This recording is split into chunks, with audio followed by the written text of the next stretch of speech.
Raúl Contreras Bustamante es licenciado y doctor en Derecho por la Facultad de Derecho de la UNAM. También cuenta con un segundo doctorado en Derecho por la Universidad de Salamanca, España. Es profesor de tiempo completo de la Facultad de Derecho de nuestra máxima casa de estudios, donde ha impartido cátedra por más de 32 años. Es miembro del Sistema Nacional de Investigadores e investigador honorario del Colegio de Veracruz. En 2018, la Asamblea Legislativa del Distrito Federal le otorgó la medalla al mérito docente Jaime Torres Bodet, y en 2019, el Instituto Cultural México-Israel le otorgó un reconocimiento por su destacada trayectoria en el ámbito de la ciencia del derecho. Es autor de numerosas publicaciones especializadas, entre las que destacan los libros La Ciudad de México como Distrito Federal y Entidad Federativa, Teoría de la Constitución, que suma 10 ediciones, y Derecho Constitucional, una magna obra en 2 volúmenes. Desde 2016 se desempeña como director de la Facultad de Derecho de la UNAM y recientemente fue reelecto para cumplir un segundo mandato hasta el año 2024. Pues aquí estamos en TV UNAM, en nuestros diálogos por democracia. Una vez más, tenemos un gran invitado. Ya escuchaste su semblanza, el doctor Raúl Contreras Bustamante, el director de la Facultad de Derecho. Bienvenido, Raúl. Muchas gracias por invitarme, John. Es un gusto estar contigo en tu programa. Al contrario, un honor aquí para nosotros en TV UNAM tener al director de nuestra gloriosa Facultad de Derecho, donde un servidor también es profesor desde hace muchos años, una facultad con una larga historia, una gran trayectoria, un gran prestigio. Pues empezamos por ahí. ¿Qué para ti es, si me permites tutearte, señor director, qué para ti es la Facultad de Derecho y cuál es su visión de futuro? Mira, estar al frente de la dirección de la Facultad de Derecho es un gran honor. Es el honor más importante que yo he recibido en mi vida y una gran responsabilidad. Es una facultad que data, imagínate, desde 1553, cuando se acababa de crear hacía un par de años la Real Universidad de México. Todavía no le daban el título de pontificia, y empezó sus clases de manera inicial, es decir, la universidad, entre otras facultades de cánones de altos estudios, empezó por la Facultad de Leyes y ha venido a lo largo de todos estos siglos subsistiendo, incluso en la época en que los liberales, en la época de Juárez, clausuraron la Universidad Pontificia. La Facultad de Derecho o la Escuela de Jurisprudencia siguió funcionando como una escuela independiente, y cuando se vuelve a refundar la Universidad Nacional por Justo Sierra, pues se incorpora con la Escuela Nacional de Jurisprudencia. Entonces, imagínate ser el responsable de una institución de tantos años de prestigio, pues es una gran responsabilidad. Y hoy por hoy, pues tu facultad, gracias a la contribución de la comunidad de la cual tú eres un distinguido representante, pues tiene 4 años reconocida como la primera o segunda, ha habido 2 años que es la primera y 2 años la segunda, Facultad de Derecho de Hispanoamérica. Este año la clasificación de esta empresa británica QS University World Rankings nos puso en el lugar número 41 del mundo. Entonces, pues imagínate tú si no representará una gran responsabilidad conducir los destinos de esta magnífica institución. Así es, fuiste recientemente reelecto, incluso para un segundo periodo como director de la Facultad de Derecho, después de un par de periodos unitarios, ¿no? No siempre se reeligen los directores, pero aquí en la Facultad de Derecho llama la atención que hubo 2 periodos de un solo, y ahora rompiendo esa trayectoria o este ciclo, ya fuiste reelecto. ¿Cómo te sientes en eso? ¿Cómo lograste esa reelección y cuáles son tu visión para este segundo mandato? Fíjate que en los en más de 5 siglos de historia, más de 460 años de historia, van a ser 5 siglos, solamente soy el quinto director que se ha reelecto. Es decir, la historia de la Escuela de Jurisprudencia y de la facultad normalmente ha sido escrita por periodos que no siempre incluso terminan el periodo, y yo soy el quinto director que recibe ese honor. Pues tengo la convicción de que es una oportunidad que la Honorable Junta de Gobierno me dio, pues porque hicimos algunas cosas importantes en el primer mandato. Logramos hacer un plan de estudios nuevo, que no es fácil en la universidad, tú lo sabes.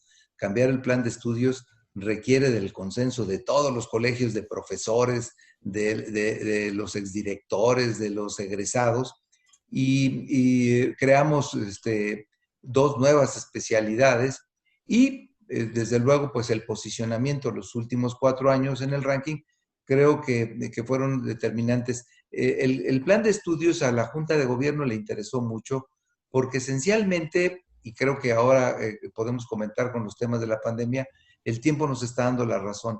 Nosotros estamos cambiando el perfil de nuestro egresado de manera sustancial. Nosotros decimos que aquí en la Facultad de Derecho no nos conformamos con crear licenciados en Derecho o abogados, sino creamos juristas. Juristas con un gran sentido humanista, con una conciencia social muy importante. Y el perfil que estamos creando es el de abogados mediadores y conciliadores antes que litigantes, antes que pleitistas. Porque ahora que hemos estado observando lo que ha sucedido en el mundo, que han tenido que cerrar los tribunales de todo el mundo, en todos los países se han suspendido la impartición de la justicia, pues encontramos que los tribunales de por sí estaban muy congestionados con litigios y que ahora, el día de ayer, abrieron sus puertas los tribunales y pues imagínate la desesperación, las colas. Entonces nosotros estamos formando jóvenes que se comprometan a tratar de ayudar a quien confía en ellos, tratando de no llegar a un litigio, resolver sus problemas a través del diálogo, la mediación, la conciliación, el arbitraje. Y claro, si no es posible, también los formamos muy bien para que sepan ser muy buenos litigantes. Claro. Buenos Aquí hay una, si me permites interrumpirte un segundito, Raúl, hay una frase que estoy retomando de algo que tú dijiste. Dijiste que el objetivo era, o es, con el nuevo plan de estudios, cambiar el viejo modelo tradicional de enseñanza por uno de corte constructivista, basado en competencias, menos teórico y más práctico. Creo que eso viene ligado con lo que dices, pero ayúdanos a entender eso de lo del constructivismo, para igual no todos entienden ese concepto. Mira, son teorías pedagógicas que tratan de que el joven aprenda a aprender. Esa es la esencia.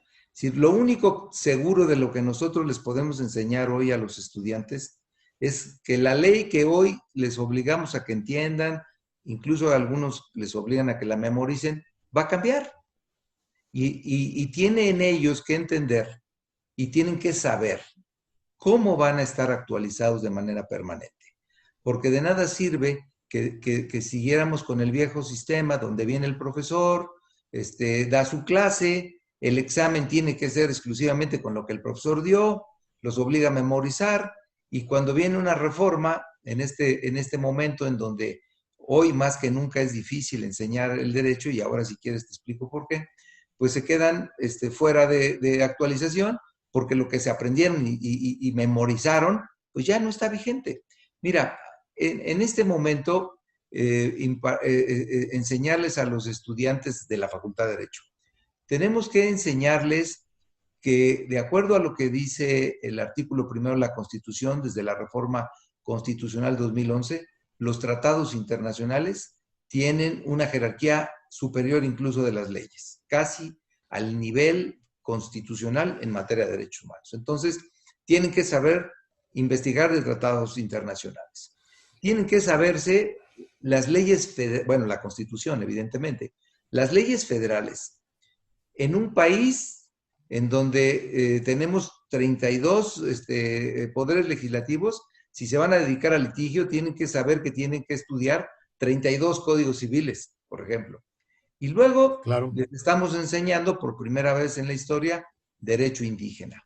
Si a eso le sumas que tienen que aprender también la jurisprudencia de la Corte Interamericana a la que ya nos sometimos como país y la jurisprudencia de la Suprema Corte, es un mundo de información que es imposible que un profesor en una clase de 2 horas durante un semestre les pueda enseñar todo lo que hay. Entonces, lo que tú les Claro. tienes que enseñar a los jóvenes es lo esencial y decirles en dónde están las cosas, cómo tienen que investigar y cómo tienen permanentemente, de aquí hasta que dejen de ejercer o hasta que la muerte los separe, que estarse actualizando en materia jurídica, porque Así nunca... es, yo creo que es, sí, eso es muy, muy importante, me parece relevante. Hay debates no solamente sobre la forma de enseñanza, sino también sobre el camino, el rumbo que está tomando el derecho mexicano, sobre todo a partir de la reforma penal. Algunos dicen que esto implica un sometimiento a una lógica estadounidense, ¿no? Del derecho anglosajón y que estaríamos perdiendo la esencia, justamente, de la fortaleza formalista, ¿no? De este sistema constitucional mexicano, más inspirado por los romanos, los alemanes, y más bien estaríamos abriéndonos hasta demasiado, dicen algunos, a este otro sistema más interpretativo, quizás más activo, pero al final de cuentas que puede afectar los principios constitucionales y del Estado de Derecho. ¿Por dónde te posicionas ahí en ese gran debate sobre el futuro del derecho mexicano de la enseñanza? No, bueno, sin renunciar a nuestras raíces, porque son muy importantes y porque hay diferencias esenciales que a lo mejor es lo que le ha faltado al proceso de implementación del nuevo sistema penal, que ya ni está nuevo, pero creo que la parte de la capacitación ha sido el punto débil. Si quieres, después volvemos al tema. Pero desde luego que desde que México entró en esta reforma a la que ya me referí, a que en materia de derechos humanos, todo lo que digan los tratados internacionales debidamente suscritos y aprobados, e incluso aquellos que no, que puedan favorecer en los derechos humanos, tendrían que ser considerados, porque el principio de pro persona siempre tratará de ampliar el esquema protector de los derechos de las personas, pues es imposible que tú te puedas seguir ciñendo a la legislación nacional exclusivamente y estar tapeado en un mundo en donde lo que va sucediendo en el exterior no importa. Si uno lee las resoluciones de la Corte Interamericana, pues van adelante de todos los países de América. ¿Por qué? Pues porque es una corte donde se reúnen juristas de todos los países, estudiosos, y siempre están tratando de producir, de interpretar, de generar, ampliar este sistema protector, y México se obligó de manera soberana a seguir sus dictados y sus sentencias. Entonces, nosotros tenemos que enseñarle a los jóvenes que tienen que abrevar, fíjate, desde lo internacional, lo federal, lo estatal y luego también la parte indígena. Nosotros le metimos al nuevo plan de estudios de una materia obligatoria que es derecho indígena, que desde 2001 había habido una reforma que aquí había pasado de noche porque pareciera pues como que como está el campus de la universidad en la Ciudad de México, no hubiera indígenas, ¿no? Entonces nosotros estamos Sí. dándoles todos estos amplios panoramas que si tú lo piensas, estamos hablando desde la globalización hasta el derecho indígena, pasando por todos lados, lo cual pues es un mundo de conocimientos. Sí, está muy interesante. Estoy viendo aquí nuevo plan de estudios. Algunos cursos nuevos son precisamente eso que mencionas: derecho indígena, control de convencionalidad, como bien mencionas, con respecto a los tratados internacionales, retórica para la interpretación, argumentación jurídica, ética profesional del jurista, oratoria forense, debate jurídico, ser universitario, cultura y legalidad. Y veo que lo que quedó fuera fue precisamente el inglés. Ya no es obligatorio aprender inglés a los alumnos de la Facultad de Derecho. ¿O tienes otros cursos para eso? ¿O cómo quedó ese asunto? Mira, hicimos 3 ejes verticales importantes. Uh-huh. El primero, los derechos humanos. Todas las materias tienen de manera transversal el tema de derechos humanos. El otro, la igualdad de género. Ese es transversal. Y el otro, precisamente la convencionalidad. Todas las materias del nuevo plan están organizadas en 10 grandes unidades. 10. Porque había antes unas de 20 y tantas y unas con 8. Entonces, todas son de 10. Y una de esas 10 tiene que ver con convencionalidad. Si Claro. todas las materias tienen que entender qué está pasando en el mundo y explicárselos a los jóvenes. Y me podrán decir los de mercantil, o me podrán decir los de administrativo, en fin, muchos profesores al principio pues no les gustaba el tema porque los estamos obligando a que se actualicen, a que estudien, a que se preparen en convencionalidad, pues que cuando tú y yo estudiamos la convencionalidad, pues era un concepto que ni siquiera existía. Claro. Es un concepto nuevo, entonces lo estamos haciendo así. Y en el tema del inglés, había la idea de hacer seis cursos obligatorios de inglés. Entonces, se convirtió en un cuello de botella en la facultad, pues porque cuando llegué yo no estaban ni siquiera seriadas, y había alumnos que habían pasado inglés 4 y 5 y debían el 2, que no entendía yo cómo le hacían. Y entonces, lo primero que hicimos fue seriar los cursos para eso, y luego nos dimos cuenta de algo. Como eran materias obligatorias, estaban deteniendo a los alumnos. Había alumnos que dejaban al último, para su último periodo de clases, todas las de inglés. Entonces, imagínate Claro. si era posible, y eso los iba retrasando mucho. Entonces, lo que hicimos que ahora el inglés es un requisito de titulación. El joven tendrá que estudiar inglés Claro.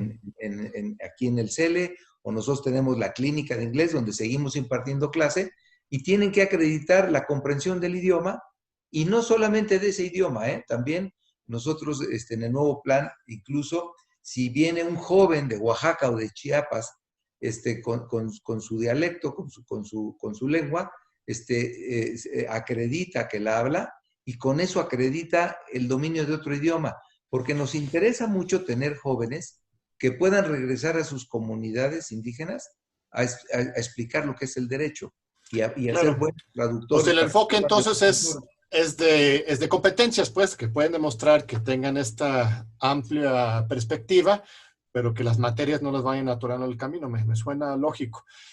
Ahora, antes del COVID, que ahorita vamos a hablar también sobre los retos de la educación en contextos de COVID, la Facultad de Derecho era de las pocas facultades en CEU, bueno, no era totalmente excepción, pero llamaba la atención de que no había sido cerrado por los paros. Bueno, algunos días hubo protestas, manifestaciones, diálogos con los estudiantes. La UNAM estaba y todavía está en efervescencia de exigencia, sobre todo de derechos de las mujeres, pero habías mantenido abiertas las aulas.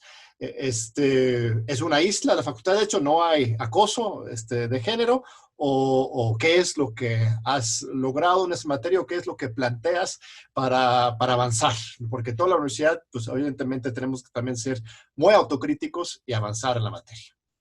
Mira, la Facultad de Derecho es una facultad pilar de la universidad, es una de las estructuras sobre la que está cimentada la universidad. Es la carrera que más demanda la ciudadanía de la UNAM, Derecho, y es una facultad que siempre, históricamente, con los paros, es la última, es como el peñón de Gibraltar siempre que ha sido eso. Entonces, sí, es una convicción de la comunidad que la facultad no para. Y es algo que se explica. Mira, el 65-70% de los jóvenes que vienen a estudiar a la facultad provienen de familias de escasos recursos. Estar en esta facultad es la gran oportunidad de su vida, y puede ser incluso la única gran oportunidad de su vida de vencer sus condiciones adversas de origen. Entonces, los jóvenes desde que llegan aquí en el primer semestre o el primer año empiezan a entrar a trabajar. Y nosotros les hemos dado oportunidad de que puedan llevar materias a distancia o los sábados para que puedan hacer más compatibles sus horarios. Entonces, los jóvenes vienen a estudiar y van a trabajar en su mayoría. Entonces, vienen exclusivamente a estudiar y a trabajar. Entonces, no es contrario a lo que se piensa que hay mucha politización. La inmensa mayoría de la comunidad está metida en el tema de su superación. Y sí hubo la única vez que paró en los 4 años fue con un consenso que se hizo con los alumnos el 2 de octubre, que se cumplieron 50 años, cerró para que el 2 de octubre estuviera cerrado, y después hubo un intento de toma en la madrugada, que afortunadamente no se pudo concretar, pues porque no eran alumnas en su mayoría las que vinieron en la madrugada. Además, ahorita tenemos que ir a un break, pero también una cosa que me ha llamado la atención es que la comunidad estudiantil, bueno, los activistas, porque sí hay un grupo importante de jóvenes que exigen derechos y avances en la materia, en la Facultad de Derecho siempre han apelado a los mecanismos democráticos, ¿no? Mientras en algunas otras facultades, pequeños grupos han tomado por la fuerza las instalaciones. En Derecho se ha instalado también esta cultura de la participación democrática, que a favor o en contra, ¿no? Y luego respetan estas decisiones los mismos activistas. Regresamos ahorita a seguir con este fascinante diálogo con el director de la Facultad de Derecho, Raúl Contreras, en unos momentitos. No te vayas. Aquí seguimos con Raúl Contreras, director de Facultad de Derecho. Estamos hablando sobre esta siempre complicada relación entre autoridades, estudiantes, que la Facultad de Derecho ha logrado sortear bastante bien, con un diálogo, una apertura. El tema específico de género, de violencia contra las mujeres. ¿Qué has hecho, señor director, al respecto? ¿Y qué planes tienes ahora que, bueno, no tenemos aulas abiertas, está virtual? Pero una vez que regresemos, quién sabe si será en enero ya plenamente, ¿qué tipo de acciones estás proyectando para proteger a la comunidad y asegurar una verdadera equidad de género y parar la violencia? Mira, todos los años que lleva la facultad, solamente una sola vez ha sido dirigida por una mujer. Mi antecesora, la doctora Leoba Castañeda, lo hizo muy bien. Entonces, cuando yo llego a la dirección, pues entiendo que no podía hacer un retroceso y que la cuestión de género se podía olvidar. Entonces, en la Facultad de Derecho fue la primera facultad donde se instaló la Comisión de Género en toda la universidad. Fuimos los pioneros en ella, invitamos a muchísimas académicas egresadas de la facultad, la que era la presidenta de la Comisión de Derechos Humanos de la Ciudad de México, su procuradora, y todo el mundo, y empezamos a trabajar un poco en el tema. Somos una facultad que tiene el Consejo Técnico paritario de la universidad. No hay otra que lo haya impuesto como una regla no escrita, reglamentaria, pero sí como una regla de organización con los colegios, de que cada colegio proponga a un hombre y una mujer, y hoy tenemos un consejo totalmente paritario. Y luego hemos estado trabajando, bueno, el plan de estudios, ya te había dicho, tiene transversalmente el tema de género, está reconocido. Las muchachas que son muy activistas están representadas ahí en el CACS, y ellas, el día que se aprobó por unanimidad, reconocieron que el plan de estudios contempla la igualdad de género. Y trabajando mucho en sensibilizar a la comunidad. Hay cosas que ahora la pandemia nos ha permitido y que son tristes, ¿no? El aislamiento o el mal llamado confinamiento ha incrementado los casos de violencia y los feminicidios. Y era un dato que nosotros teníamos, es decir, la mayor cantidad, el mayor porcentaje de los casos de violencia de género se generan en los entornos familiares. Entonces, no era el campus en donde había violencia, sino que, bueno, nosotros somos reflejo de la sociedad, y si en la sociedad hay violencia, pues nosotros tenemos que padecer y evitarla. Entonces, ese es un tema que ahora la pandemia está dejando al desnudo y que tenemos que trabajar mucho en ello. Y luego, la mitad de los casos son casos que se generan entre el estudiantado. Mucha gente piensa que la mayor parte de los casos son de profesores o de trabajadores contra los alumnos. No, la mitad de los casos que nosotros tenemos reportados aquí era de alumnos contra alumnas. Entonces, también es un problema estructural muy delicado que nos lleva.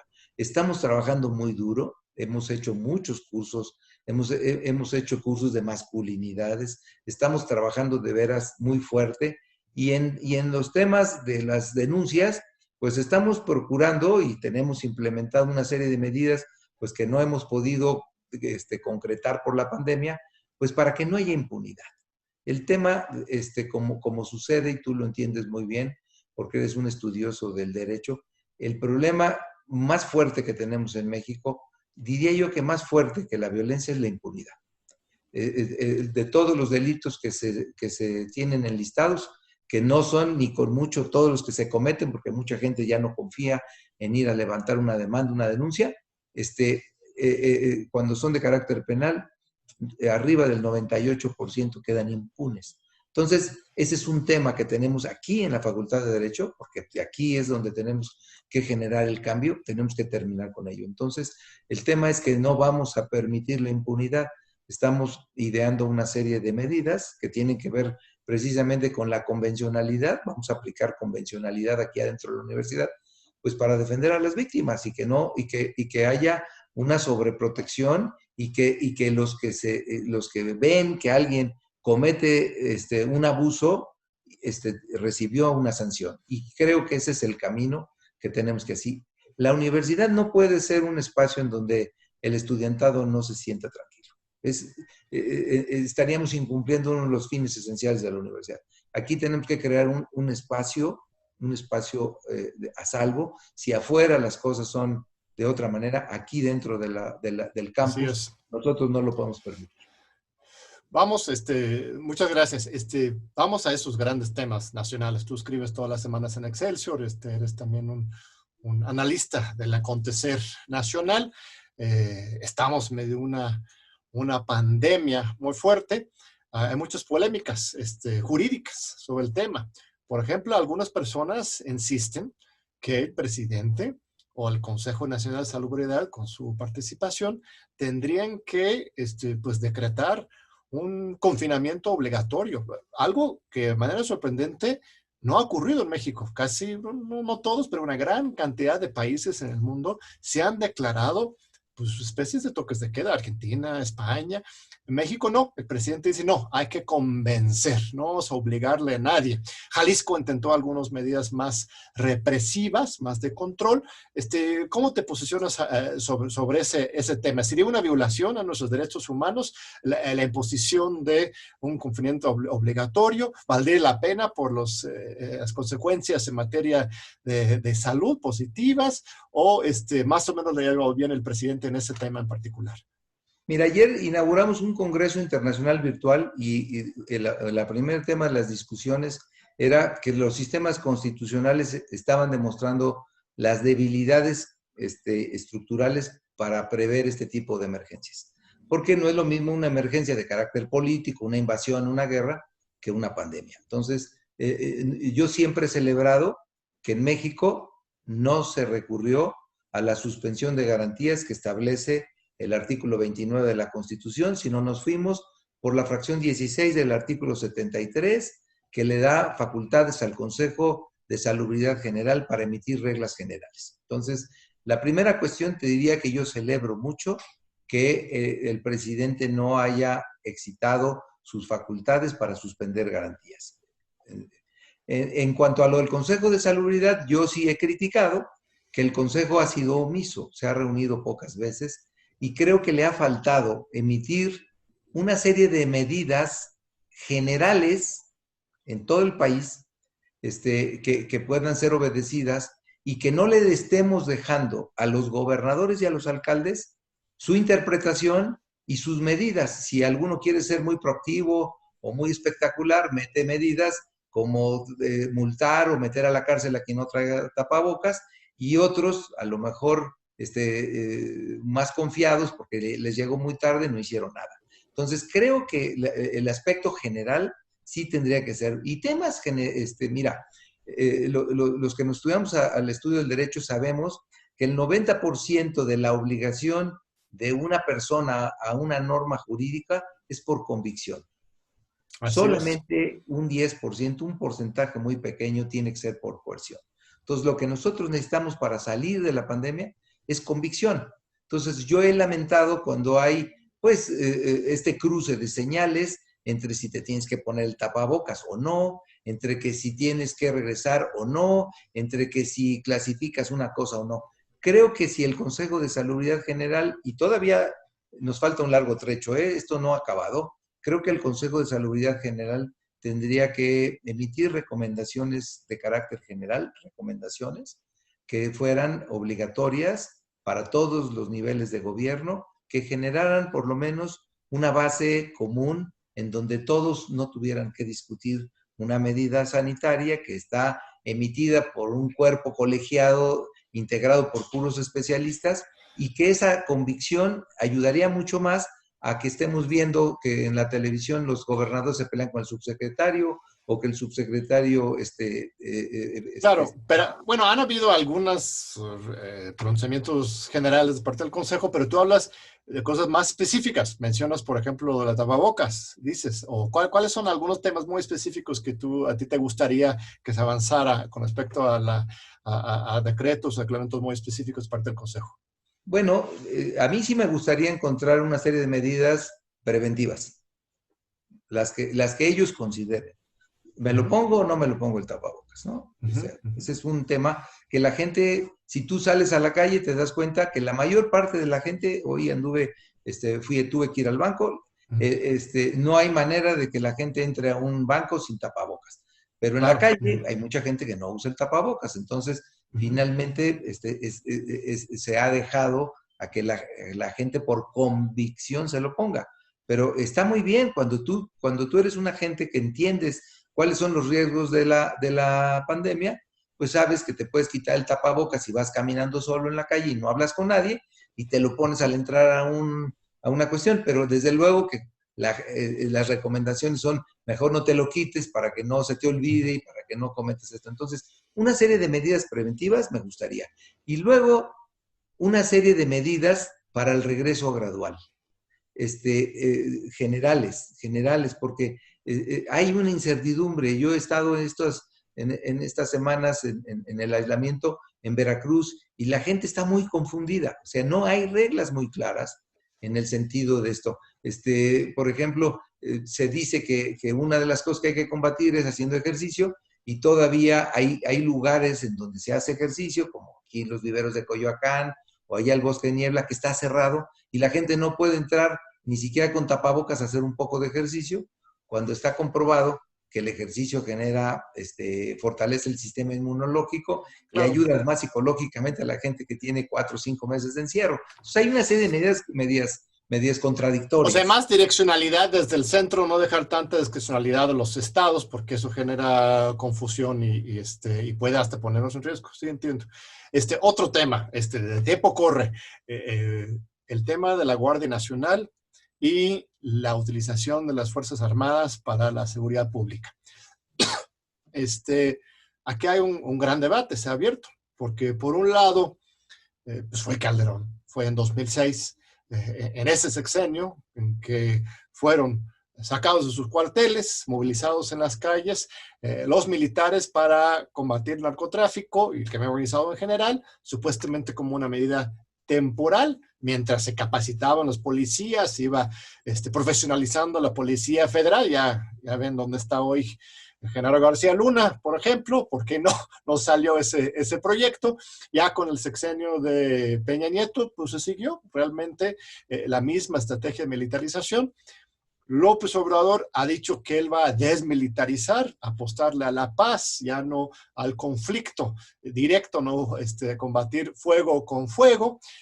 Sin embargo, y crear esta Guardia Nacional como una nueva institución civil, si bien alimentado en un inicio por los militares, desde luego.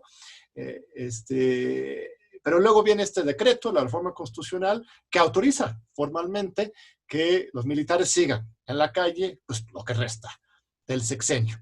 ¿Esta ahora sí va a funcionar o es solamente cuestión transitoria? Ahora sí vamos a tener un cuerpo civil de Guardia Nacional que nos cuide, o esto simplemente se está pateando el bote, ¿no?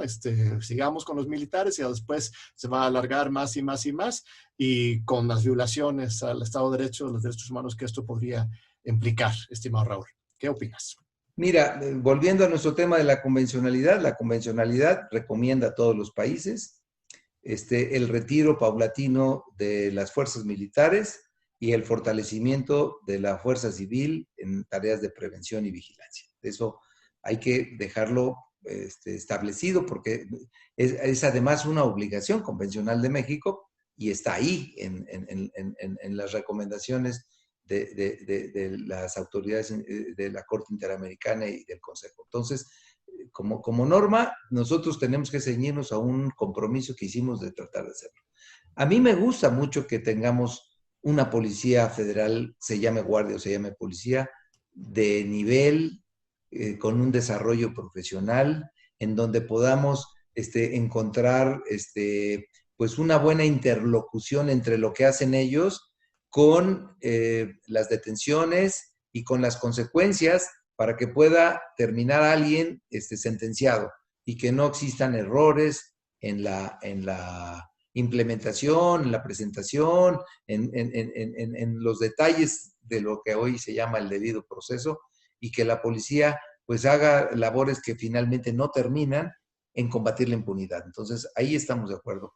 El tema es que, bueno, 80 o 100 mil policías para un país enorme como México, pues me parece que es un buen esfuerzo, pero no va a ser suficiente. Si nosotros dividimos los 100 mil policías entre 32 entidades federativas, quitando las 8 horas, los sábados y domingos, las licencias y todo, pues, y además que no solamente se dedican a sus estados, sino tienen que cuidar los aeropuertos, las instalaciones estratégicas, pues nos queda una fuerza de élite, pero que requerirá, desde luego, del concurso, de la colaboración y la responsabilidad de los otros dos niveles de gobierno. A mí me parece que el tema del combate a la delincuencia, a veces lo vemos con una delincuencia muy organizada, que es enfrentada por un Estado muy desorganizado, porque no hay una buena coordinación entre las autoridades federales con las del Estado y con las municipales.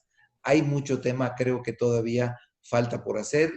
Creo que el tema de la Guardia se ha llevado todos los reflectores, pero nos ha faltado ver qué están haciendo y cómo están cumpliendo su responsabilidad los gobernadores y los alcaldes.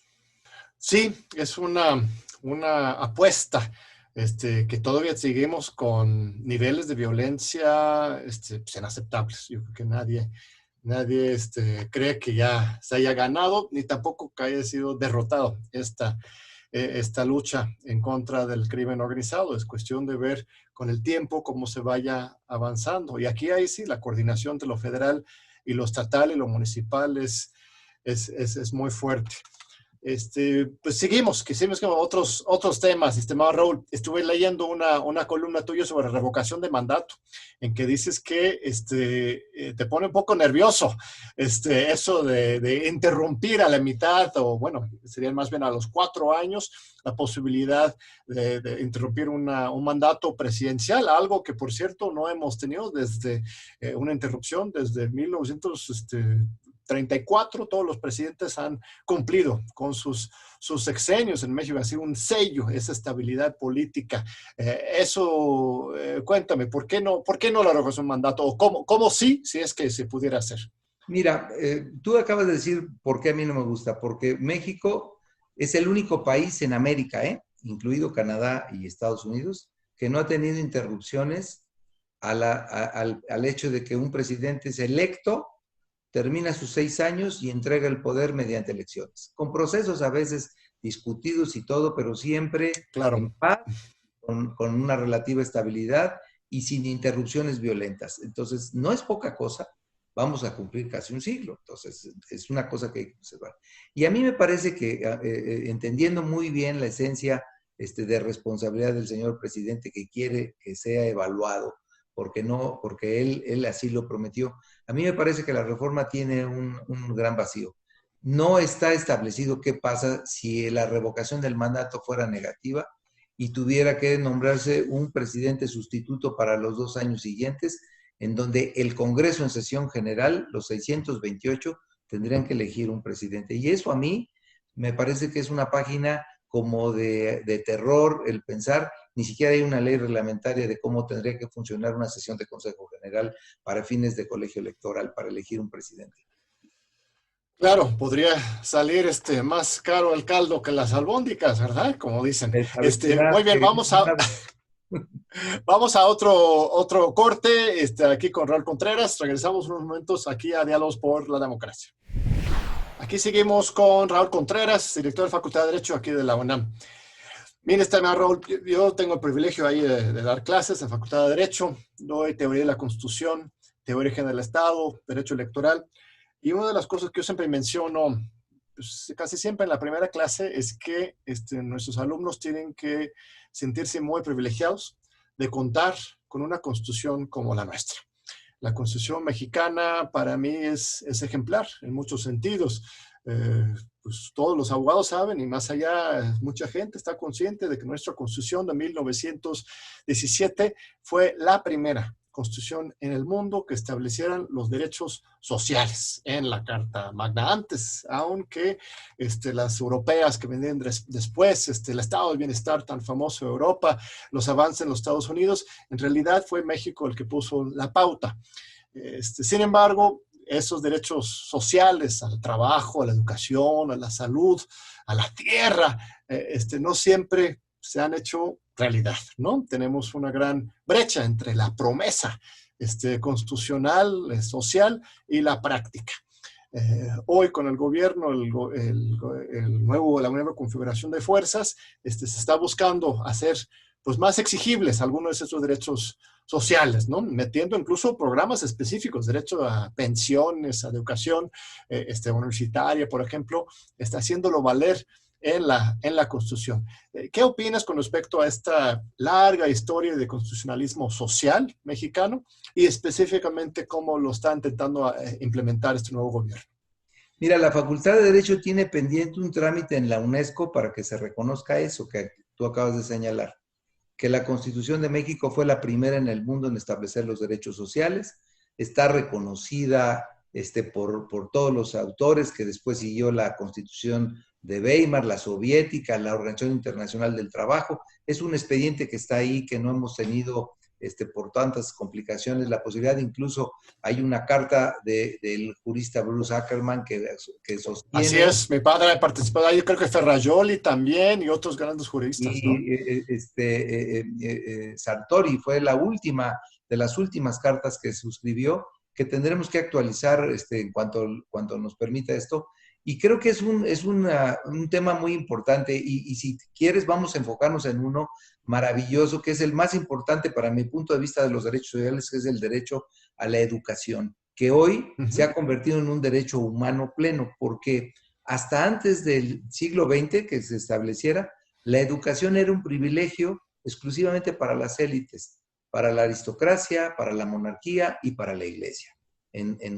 Como me la pongas a lo largo de la historia del mundo, desde los romanos hasta el siglo XX, la educación nunca estuvo concebida como algo que pudiera ser accesible a todos y que hoy por hoy nos está demostrando la importancia. La universidad tiene un estudio que demuestra que los muertos que hubo hasta mayo, porque hasta ahí terminó la investigación, no he visto si ya la actualizaron, el 71% de las personas que fallecieron no tenían nivel arriba de primaria, o sea, menos de primaria. Entonces estamos viendo cómo el tema del derecho a la educación se convierte en un derecho humano pleno, porque si tú no entiendes los demás derechos, si tú no los conoces, si no comprendes, ¿cómo los puedes ejercer y cómo los puedes demandar?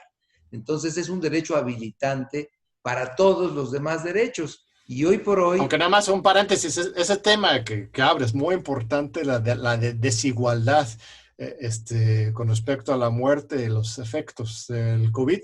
Sí, claro, tiene que ver con la educación, pero también tiene que ver con pues, violencias estructurales, pobreza, mala alimentación, malas condiciones de vivienda, por ejemplo, hacinamiento que genera más contagios. Es todo un sistema estructural. Los Estados Unidos, por ejemplo, los afroamericanos han sido los grupos más victimizados por esta enfermedad, ¿no?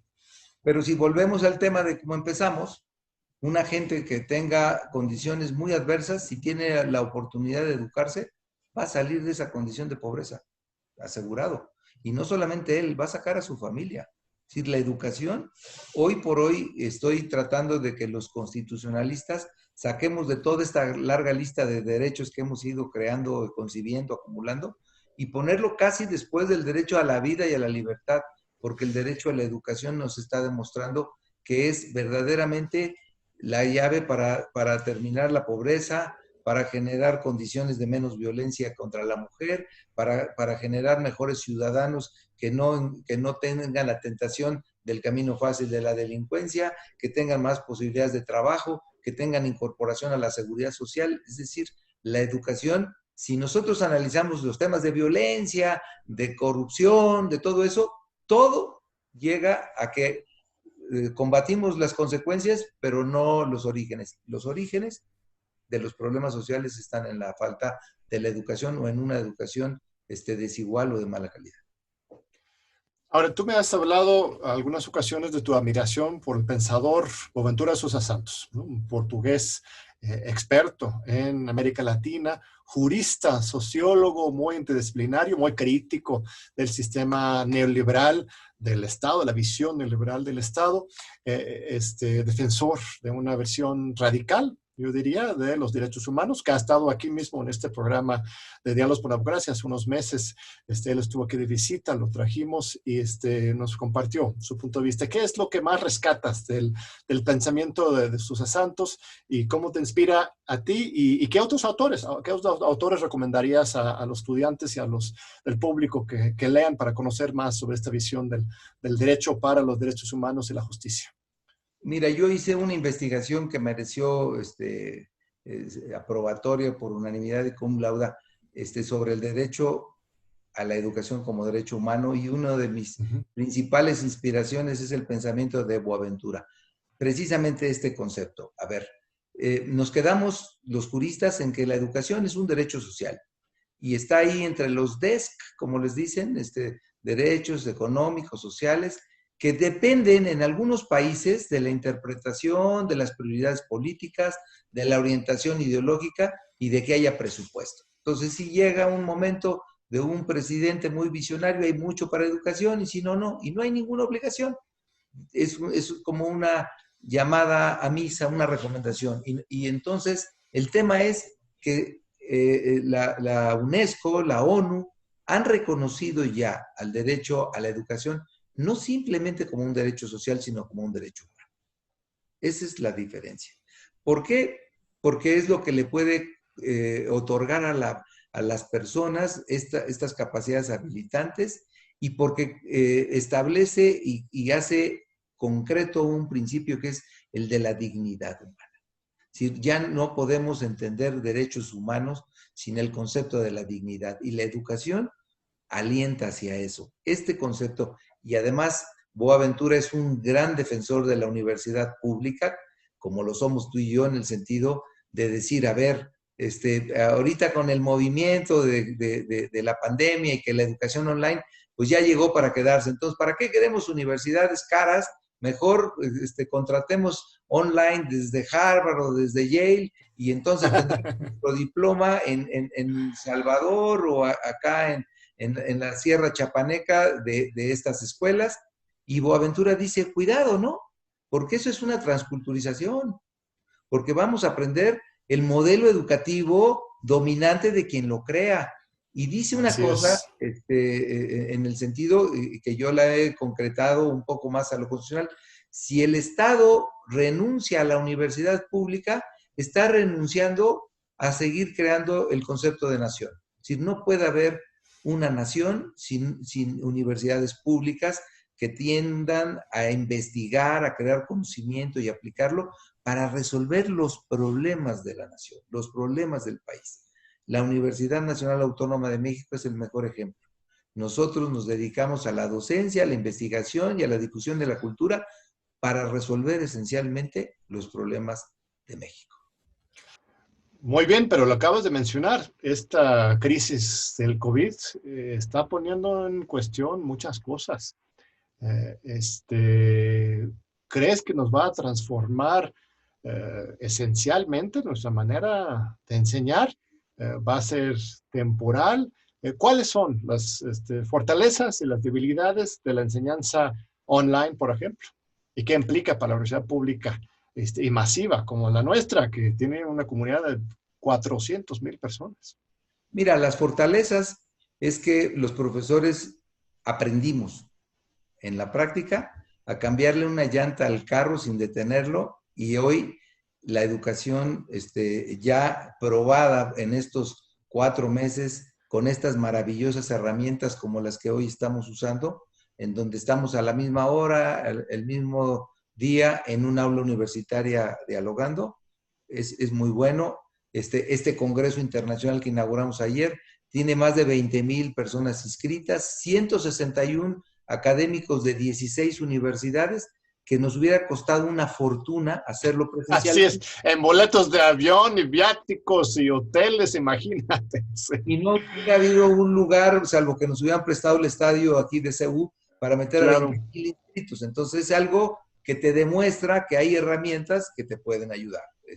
El intercambio para materia internacional de temas, vas a ver cómo van a salir las conclusiones, porque tenemos profesores en Europa que nos llevan 2 meses de pandemia y nos están diciendo lo que ya pasó allá. Y tenemos profesores de Sudamérica donde todavía no les da tan duro, que están viniendo a aprender lo que está pasando allá y con lo que está padeciendo México. Entonces, esa es la parte positiva. La parte negativa es la desigualdad en el acceso al Internet de los niños, de los 30 millones de niños en el país, la imposibilidad de que creas que todo el mundo tiene en su casa Internet y una computadora, la dificultad, si en una casa son 5 hermanitos y nada más hay una computadora y los 5 hermanitos van en un año distinto, en un nivel distinto, esas son las dificultades.